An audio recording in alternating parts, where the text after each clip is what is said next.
লাগালাগির দরকার নাই, আমাদের লাগবে ইসলাম। আল্লাহর আবাবিল পাখির মতন মানুষগুলা ছুটে আসতেছে, আমার মনে হয় এটার বিজয়ের একটা বার্তা দেখাইতেছে।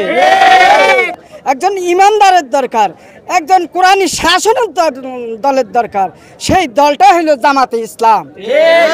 আপনিও আল্লাহর, আমিও আল্লাহর, সেই আল্লাহর কাজ করার জন্য জামাতে ইসলামের দাড়িপাল্লাকে ভোট দেওয়া না। আসলে জামাতে ইসলামের লোক না, আমি বাংলাদেশের একজন মুসলমান হিসেবে বলতে পারি, বাংলাদেশের মধ্যে যে একটা আনন্দ উল্লাস আসতেছে, আগাম সংবাদ দিচ্ছে, মনে হয় যেন 10 লক্ষ, আজকে পেপারে দেখছি 10 লক্ষ না 20 লক্ষ, কত লক্ষ হিসাব করাই মুশকিল। 1 নাম্বার। 2 নম্বরে আমরা মুসলমান, আমাদের ধর্ম হইব ইসলাম। হিন্দু, বৌদ্ধ, খ্রিস্টান, কে কি সেটা আসলে সে একটা মানুষ, এটাই তার মূল পরিচয়। তো মূল পরিচয় বাংলাদেশ একটা ইসলামী কান্ট্রি। এই রাষ্ট্রের মধ্যে একজন ইসলামী দল দরকার, একজন মুসলমান, সঠিক মুসলমানের দরকার, একজন ইমানদারের দরকার, একজন কোরআনী শাসনের দলের দরকার, সেই দলটা হলো জামাতে ইসলাম। আর সেই জামাতে ইসলাম আল্লাহর উপর ভরসা রেখে আগামী দিনের যে সমাবেশ ডাকছে, আল্লাহর আবাবিল পাখির মতন মানুষগুলা ছুটে আসতেছে, আমার মনে হয় এটার বিজয়ের একটা বার্তা দেখাইতেছে। এই দেশের মানুষ বুঝে মৃত্যু হলে আমাদের কিছু আমল নিতে হবে। জীবনে 66 বছর 50 বছর পর্যন্ত মানুষ যা করছে, গুনাহ করে আসছে, গুনাহ থেকে আল্লাহ পাক মাফ দেওয়ার জন্য এই জামাতে ইসলামের নিশানার ভিতরে আসতেছে।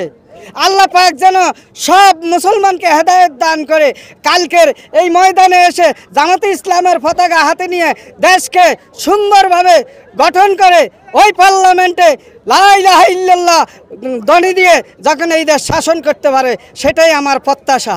আরেকটি কথা হলো, এই দেশ হলো চাঁদাবাজির দেশ, এই দেশ হলো মিথ্যাবাদীর দেশ, এই দেশ হলো সন্ত্রাসের দেশ, এই দেশ হলো রাত্রে ভোটের দেশ, এই দেশ হলো না খালি খাইয়ের দেশ।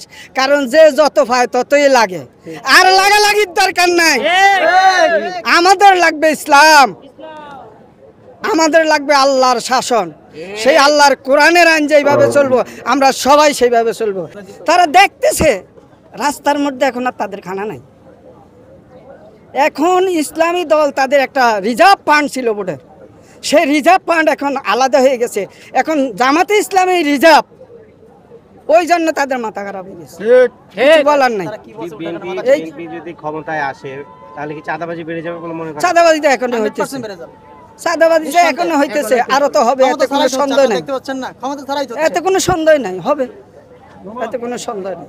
তাহলে জনগণের কি করা উচিত? জনগণের এক কাতারে এসে আল্লাহর আইন শাসন করার জন্য, আল্লাহর বিধানের শাসন করার জন্য, আমি আপনাকে, আপনি আমায়, আমিও আপনার না, আপনিও আপনার না, আপনিও আল্লাহর, আমিও আল্লাহর, সেই আল্লাহর কাজ করার জন্য জামাতে ইসলামের দাড়িপাল্লাকে ভোট দেওয়া না। হাসরের মিজানের পাল্লাটা কি, নীতিটা কি?